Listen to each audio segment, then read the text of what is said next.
University మంచి భవిష్యత్తు కోసం తెలుగు విద్యార్థులు ఇష్టపడే యూనివర్సిటీ. కాల్ 9059052378 9059052379. హాయ్ అండి. అక్షయ్ కుమార్, మాధవన్ వీళ్ళు ప్రధాన పాత్రలుగా వచ్చిన కొత్త సినిమా కేసరి 2. కేసరి చాప్టర్ 2 అని సినిమాకి పేరు పెట్టారు. అయితే ఈ సినిమా కేసరి చాప్టర్ 1కి కొనసాగింపు అయితే కాదు. ఇది ఒక ఇండిపెండెంట్ మూవీ. ఆ సినిమా ఒక ఇతివృత్తాన్ని చెప్తుంది ఇండియన్ హిస్టరీలోంచి. ఈ కేసరి 2 అనే సినిమా ఆ టైం జోన్లోంచే మరొక ఇతివృత్తాన్ని, అంటే 1919లో జరిగిన ఒక హ్యూజ్ హ్యూమన్ మెసకర్, ఏదైతే ఇండియన్స్ కొన్ని వేల మందిని ఊచకోత కోసారో ఆ మారణకాండని ఇతివృత్తంగా తీసుకొని చేసిన సినిమానే కేసరి 2. సో జలియన్ వాలా బాగ్ అనే ఒక ఇన్సిడెంట్ ఎలాంటి ఒక ట్రాజిడీని మిగిల్చేసింది ఆ ప్రపంచం, వరల్డ్ హిస్టరీ పైన ఇండియా అనేది ఒక రెడ్ మార్క్గా ఉండిపోయిన ఆ పర్టికులర్ టైం జోన్ని తీసుకొని వీళ్ళు సినిమాని తీశారు. సో ఈ సినిమాలో ముఖ్య పాత్రలు పోషించిన అక్షయ్ కుమార్ గారు ఎవరైతే ఉన్నారో, ఆయన శంకరన్ నయ్యర్గా ఒక బ్యారిస్టర్గా, ఆ టైం జోన్లో మనకి బ్రిటిష్ గవర్నమెంట్ ఉండేది కాబట్టి ఆయన బ్రిటిష్ గవర్నమెంట్కి రిప్రజెంట్ చేస్తూ అక్కడ ఉన్నత చదువు అభ్యసించి ఒక బ్యారిస్టర్గా పనిచేస్తూ ఆ యొక్క బ్రిటిష్కి ఎవరెవరైతే ఎగనెస్ట్గా వర్క్ చేస్తూ ఉంటారో ఇండియన్ రెబెలియన్స్ వాళ్ళందరినీ కూడా రకరకాల కేసులు పెట్టి అరెస్ట్ చేయించడము. సో బ్రిటిష్కి ఫేవర్గా, ఇండియన్స్కి యాంటీగా ఆయన యొక్క జాబ్ ప్రొఫైల్ ఉంటుంది ఇనిషియల్గా.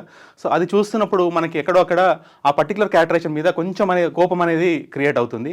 ఆ తర్వాత స్టోరీ ముందుకెళ్తున్న కొద్దీ వాట్ వీ అండర్స్టాండ్ ఈస్ ఆ పర్టికులర్ క్యారెక్టర్ ఆ యొక్క ఇంటెన్షన్ అది కాదు, కాకపోతే అతని జాబ్ డిస్క్రిప్షన్ వల్ల అలా చేయాల్సి వస్తుంది. కాకపోతే మనకు ఏమర్థమవుతుందంటే అతను ఏ కేసు టేకప్ చేసినా కూడా అతని యొక్క డిసెండెంట్స్, అతని కింద పనిచేసే వాళ్ళ మీద డిపెండ్ అయిపోయి వాళ్ళు ఏ ప్రూఫ్స్ ఇచ్చినా నమ్మేసి గుడ్డిగా ముందుకెళ్లకుండా తనని తాను ఒక ఆ పర్టికులర్ దాంట్లోకి వెళ్ళిపోయి తను కూడా ఒక ఇన్వెస్టిగేటివ్ ఆఫీసర్ లాగా ఇన్వెస్టిగేట్ చేసి దాని యొక్క ఎవ్రీ కేసులో ఒక పూర్వపరాలు మొత్తం పరిశీలించి అన్ని కరెక్ట్గా ఉన్నాయి అంటేనే మాత్రమే తను ఆ పర్టికులర్ కేసుని తీసుకోవడము, దాన్ని ఫైట్ చేయడము, ఆ పర్టికులర్ విక్టిమ్ అయితే వాళ్ళని కాపాడేలా చూడడము, ఒకవేళ అతను ఆ క్రైమ్ చేశాడు అనిపిస్తే అతన్ని అరెస్ట్ అయ్యేలా చూడడము, ఈ విధంగా అతని క్యారెక్టరేషన్ డిజైన్ అయి ఉంటుంది. సో ఇతని పాత్రలో ఆ పాత్ర స్వభావం అనేది మనకి ఆ క్యారెక్టర్ ఆర్క్ చాలా బాగా డిజైన్ చేశారు. ఇనిషియల్గా ఏదైతే నెగిటివ్గా మనకు స్టార్ట్ అవుతుందో ఆ తర్వాత ఆ క్యారెక్టర్ని మనకి ఆ హీరోయిక్ ప్రజెంటేషన్ అనేది చాలా బాగా చేశారు. ఈ పర్టికులర్ కేసుని డీల్ చేస్తున్న టైంలో వీళ్ళకి ఆ ఇన్వెస్టిగేషన్లో వాళ్ళ దగ్గర ఇనీషియల్గా మాత్రం ఎలాంటి ప్రూఫ్స్ ఉండవు, 0 ప్రూఫ్స్తో కేసు స్టార్ట్ అవుతుంది. ఆ తర్వాత వాళ్ళ ఇన్వెస్టిగేషన్లో రీసెర్చ్ అండ్ డెవలప్మెంట్ చేస్తూ ఒక్కొక్క లేయర్ ఓపెన్ అవుతూ ఒక్కొక్క ఫ్యాక్ట్ మనకు తెలుస్తుంటే వీ ఫీల్ అంటే మన ఇండియన్ హిస్టరీలో ఎన్ని ఫ్యాక్ట్స్ ఉన్నాయి, ఎంతమంది అన్సంగ్ హీరోస్ ఉన్నారు కదా అనిపిస్తూ మనకు ఆ స్టోరీ ప్రోగ్రెషన్ అనేది మనకు తెలియని ఇన్నర్ హ్యాపీనెస్ చాలా బయటకు తీసుకొస్తుంది. సో ఇందులో ఒకటి చెప్పాలి, ఇలాంటి పర్టికులర్ స్టోరీని ఇతివృత్తంగా తీసుకొని వాళ్ళ యొక్క ఆ ఇంటలెక్చువల్ ప్రజెంటేషన్ అనేది హ్యాట్స్ ఆఫ్ చెప్పాలి ఈ డైరెక్టర్ టీమ్కి.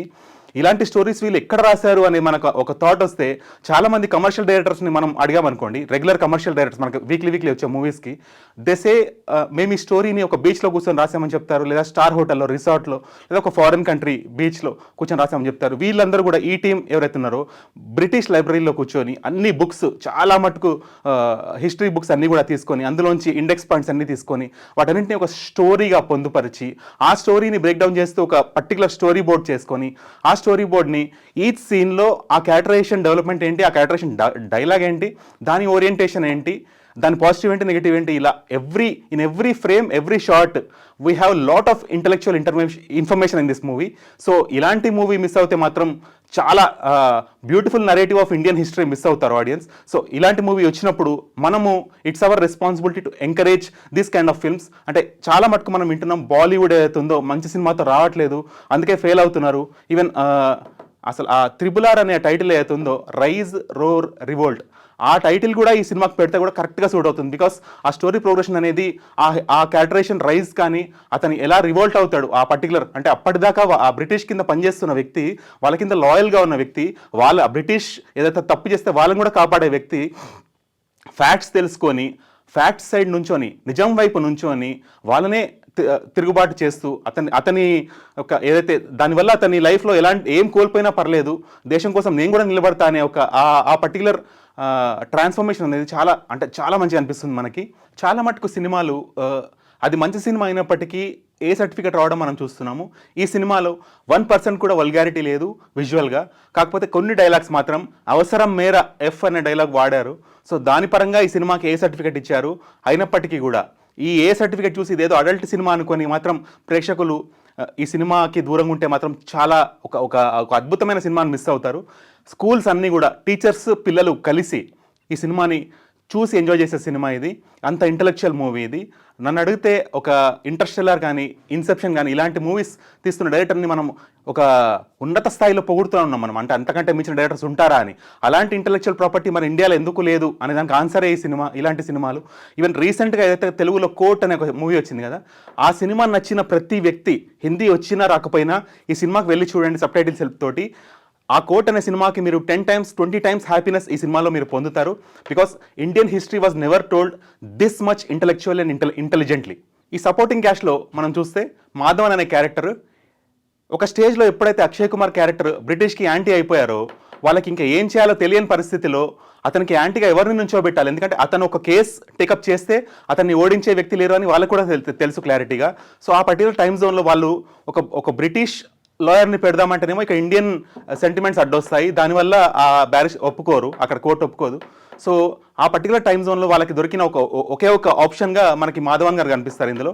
సో ఆయన క్యారెక్టరేషన్ కూడా నెగటివ్గా చాలా బాగా రాశారు. అండ్ ఈ సినిమాలో ఉన్న సిచ్యువేషన్స్లో ఉన్న డైలాగ్స్ కానీ, వాళ్ళు తీర్చిదిద్దిన స్క్రీన్ ప్లే కానీ, I mean everything goes in a proper flow. Logic కూడా కరెక్ట్గా కూర్చుంటుంది సినిమాలో. ఇంకోటి రెజీనా క్యాసెండ్రా ఎవరైతే ఈ అమ్మాయి అక్షయ్ కుమార్కి పేరింగ్గా చూపించారు ఈ సినిమాలో, తను ఆ ఇండియన్ అటైర్లో బ్రిటిష్ టైంలో కూడా అమ్మాయి ఆ హస్బెండ్ యొక్క ఎప్పుడైతే లోలో ఉన్నా, డౌన్లో ఉన్నా, కొంచెం డిప్రెసివ్ దాంట్లో ఉన్నా కూడా తనకి ఒక మోటివేషనల్ ఫ్యాక్టర్గా వైఫ్ ఉండి కొన్ని సీన్స్లో మనం చూస్తాము. బ్రిటిష్ వాళ్ళు వచ్చి అడుగుతారు, మీరు లేడీ అయి ఉండి మీరు how can you handle this అని చెప్తే ఆ అమ్మాయి అడుగుతుంది, అంటే మీ బ్రిటిష్లో మాత్రమే క్వీన్లు ఉంటారా, ఇండియాలో ఆడవాళ్ళకి అలాంటి రూలింగ్ పవర్స్ ఉండవా అని అడిగిన ఆ డైలాగ్ మాత్రం ఇలాంటి చాలా ఉన్నాయి. అంటే నేను ఎగ్జాంపుల్ కోసం ఒకటి చెప్పాను. ప్రతి డైలాగ్ కూడా ఒక ఆణిముత్యం లాగా రాసుకున్నారు. అది పర్టికులర్గా ఆ సీన్లో చాలా బాగుంది. అండ్ మనకి ఈ సినిమా చూసిన తర్వాత కొన్ని గంటల వరకు కూడా మనకు ఆ హ్యాంగ్ ఓవర్ ఖచ్చితంగా ఉంటుంది, వాళ్ళు చూపించిన విధానానికి, వాళ్ళు చూపించిన స్క్రీన్ ప్లేకి. ఇలాంటి సినిమాలు ఎప్పుడు రావండి, వచ్చినప్పుడు మాత్రం ఖచ్చితంగా చూడదగ్గ సినిమా ఇది. స్టార్టింగ్ అంటే మనకి ఈ సినిమా స్టార్టింగ్ మిస్ అవుతే అసలు ఆ ఒక క్రక్స్ పాయింట్ మిస్ అయిపోతారు. సో ఎట్లైనా చేసి ఆ సినిమా ఏదైతే టైం ఉందో, మీరు ఆ సినిమా ఏ టైంకి చూస్తారో దానికంటే 5 minutes ముందే వెళ్ళి స్టార్టింగ్ నుంచి ఎండింగ్ వరకు మొత్తం సినిమా మిస్ అవ్వకుండా చూడండి. అప్పుడే మీరు you will get a complete picture of what they made. నాకు తెలిసి రాబోయే రోజుల్లో ఈ సినిమా ఆస్కర్కి నామినేట్ అయ్యి ఆస్కర్ కూడా తీసుకునే ఛాన్స్ ఉందని నాకు అనిపిస్తుంది. బేస్డ్ ఆన్ స్టోరీ నరేటివ్ కానీ టెక్నికల్ ఆస్పెక్ట్స్లో చూస్తే అప్పుడున్న టైం జోన్ని పర్ఫెక్ట్గా మనకు స్క్రీన్లో రిఫ్లెక్ట్ అయ్యేలా చేశారు. ఓవర్ లైటింగ్ లేకుండా ఆ ప్రాపర్ లైటింగ్ స్కీమ్ తోటి కాస్ట్యూమ్స్ వర్క్ కానీ, ఆర్ట్ డిపార్ట్మెంట్ వర్క్ కానీ చాలా బాగుంటుంది.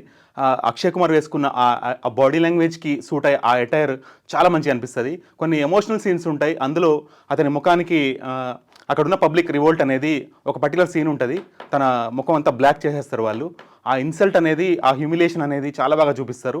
ఇలా అంటే ఆల్మోస్ట్ ఒక కేసు అంటే గెలుస్తాడు అనుకున్న సిచ్యువేషన్ నుంచి తను అనుకోకుండా అక్కడున్న మీడియాని, ఆ యాంటీ మాధవన్ టీం ఎవరైతే మ్యానిపులేట్ చేస్తూ ఆ మీడియాని లైవ్ కవరేజ్ కాకుండా వీళ్ళు చెప్పింది మాత్రమే రాసేలాగా, అంటే ఆ రోజుల్లో కూడా మీడియాని మ్యానిపులేట్ చేసేవాళ్ళు అనేది ఒక అర్థమవుతుంది.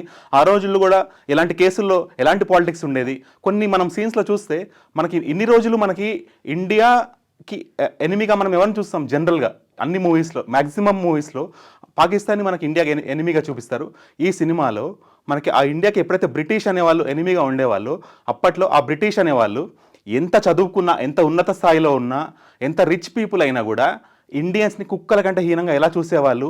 అంటే ఆ పర్టికులర్ అలాంటి పాయింట్స్ చూస్తున్నప్పుడు అంటే ఇన్ని రోజులు మనకి బ్రిటిష్ వాళ్ళు ఇండియన్స్ని హింస పెట్టేవాళ్ళు, అంటే కొట్టడం, చంపడం ఇలాంటివి చూపించారు. కానీ ఇలాగా అంటే ఒక సైకలాజికల్గా ఎలా టార్చర్ చేసేవాళ్ళు, ఎలా ఇన్సల్ట్ చేసేవాళ్ళు, ఎలా హ్యూమిలియేట్ చేసేవాళ్ళు, అంటే నిజం బయటికి చెప్పకుండా ఆ నిజాన్ని తొక్కేయడానికి వాళ్ళు ఎంత స్టేజ్కి వెళ్ళేవాళ్ళు అప్పట్లోనే. అంటే ఇప్పుడు మనం చూస్తున్నాము కొన్ని అన్యాయాలు జరగడం పొలిటికల్గా, కానీ ఇలాంటివి అప్పుడు కూడా జరిగేవా అనేది మన కళ్ళకు కట్టినట్టు చూపించడం అనేది it was really eye opener. అంటే చాలామంది ఇప్పుడు చెడు మార్గంలో వెళ్తున్న వాళ్ళు కూడా ఇలాంటి సినిమా చూస్తే, మన హిస్టరీ చూస్తే, అంటే మనం ఏమైనా బ్రిటిష్ లాగా బిహేవ్ చేస్తున్నామా మన కంట్రీ పట్ల, మన కంట్రీకి మనం చేస్తున్న తప్పేమో అని వాళ్ళంతటి వాళ్ళే సెల్ఫ్ రియలైజ్ అయ్యి మారిపోయేంత మార్పు తెచ్చే ఒక కెపాసిటీ ఉంది ఈ పర్టికులర్ నరేటివ్లో అనిపించింది నాకు.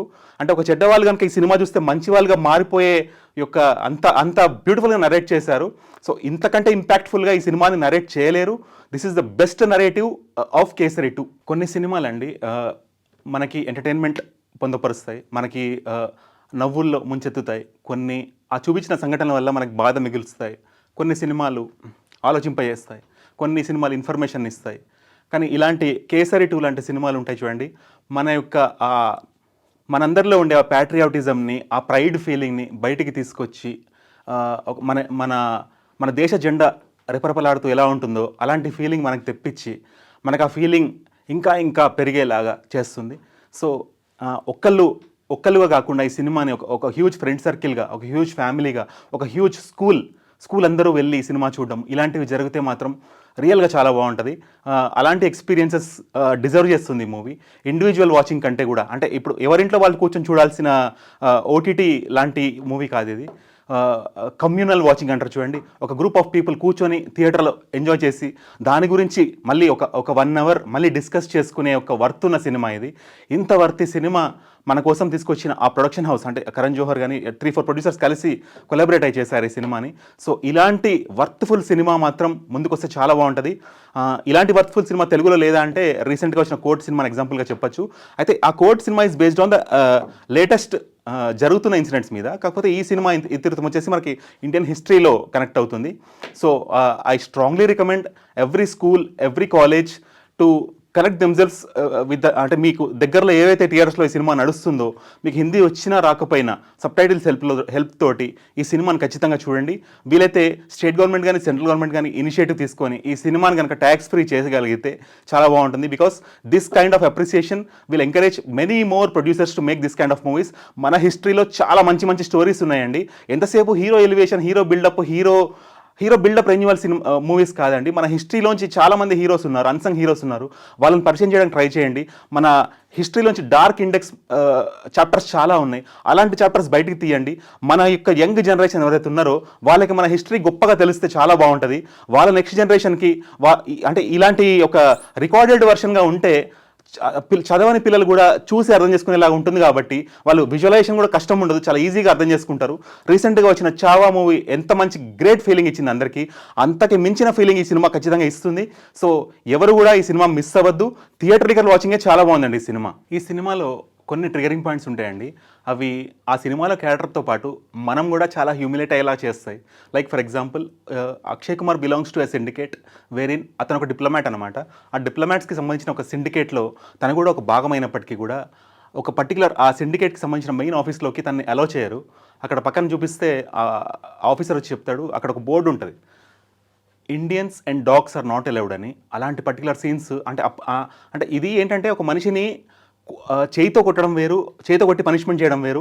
ఇలాంటిది ఒక డిస్ప్లే అక్కడ పెట్టారంటే అది ఎంత హ్యూమిలేట్ చేస్తుంది అంటే మనిషిని, అంటే మన యొక్క ఎగ్జిస్టెన్స్ని ఇంత ఇన్సల్ట్ చేస్తున్నారు ఏంటి అనే ఆ పర్టికులర్ ఫీలింగ్ నుంచి ఆ మనిషి ట్రాన్స్ఫర్మేషన్ అవ్వడం అనేది, అలాంటి ఇన్సిడెంట్స్ నుంచి జరగడం అనేది చాలా బాగుంటుంది. సో ఇది ఆ పర్టికులర్ క్యారెక్టర్కి ఎంత కనెక్ట్ అవుతుందో చూస్తున్న ప్రతి ఆడియన్స్ కూడా ఆ హట్ ఫీలింగ్ మనకు బయటకు వస్తుంది. అంటే ఎంత బాధపడితే, ఎంత కష్టపడితే కదా మన యొక్క మన ఫ్రీడమ్ ఎంజాయ్ చేస్తున్నాము. ఈ ఫ్రీ వరల్డ్లో మనం ఉన్నామంటే ఎంతమంది సాక్రిఫైస్ ఉంది దాంట్లో అనేది కూడా మనకు గుర్తొస్తుంది. ఇంకోటి, ఈ సినిమాలో మోస్ట్ ఆఫ్ ది సీన్స్ అన్నీ కూడా కోర్ట్ రూమ్లో జరుగుతాయి. అయితే ఆ కోర్ట్ రూమ్ డ్రామా అనగానే చాలామంది ఏమనుకుంటారంటే, అంటే ఇలా మేము ఎక్స్ప్లెయిన్ చేస్తున్నప్పుడు మీరు ఏమనుకుంటారంటే, చాలా ఓటీటీస్లో కోర్ట్ రూమ్ డ్రామాస్ చూస్తున్నాము, మూవీస్ కూడా చాలా వచ్చాయి. లైక్ తెలుగు ఎగ్జాంపుల్ చెప్తే వకీల్ సాబ్ కానీ, కోర్ట్ కానీ. సో అలానే ఉంటుందేమో అనుకుంటారు. కానీ వీళ్ళు ఏం చేశారంటే, ఆర్ట్ డిపార్ట్మెంట్ వాళ్ళు ఆ 1919 ఇయర్లో అప్పటి బ్రిటిష్ రూల్లో కోర్టులు ఎలా ఉండేవి, చాలా లావిష్గా, అలాంగ్ విత్ అంటే డెసిషన్ మేకర్తో పాటు, జడ్జితో పాటు ఒక 20 మెంబర్స్ జ్యూరీ ప్యానెల్, అంటే ఎవరైతే వాదిస్తారో ఆపోనెంట్ అండ్ విక్టిమ్ పరంగా వాళ్ళందరి పాయింట్స్ నోట్ చేసుకొని ఈ 20 మెంబర్స్ జ్యూరీ ఏదైతే డెసిషన్ ఇస్తారో ఆ డెసిషన్ మీద ఆధారపడి ఈ మెయిన్ జడ్జ్ అనే అతను ఆ డెసిషన్ తీసుకోవడం అనే ఈ పర్టికులర్ ప్రోటోకాల్, ఆ బ్రిటిష్ ప్రోటోకాల్ అనేది మనకు అర్థమయ్యేలా చేస్తుంది. ఇలా చాలా పాయింట్స్, అంటే నేను 10% మాత్రమే చెప్పగలిగాను ఆ సినిమాకి సంబంధించిన బ్యూటీ. ఆ మిగతా 90% మీరు ఖచ్చితంగా థియేటర్కి వెళ్ళి మీరు ఎక్స్పీరియన్స్ అయ్యి నేను మిస్ అయిన పాయింట్స్ అన్ని మీరు కమెంట్స్లో పెడతారని కోరుకుంటున్నాను.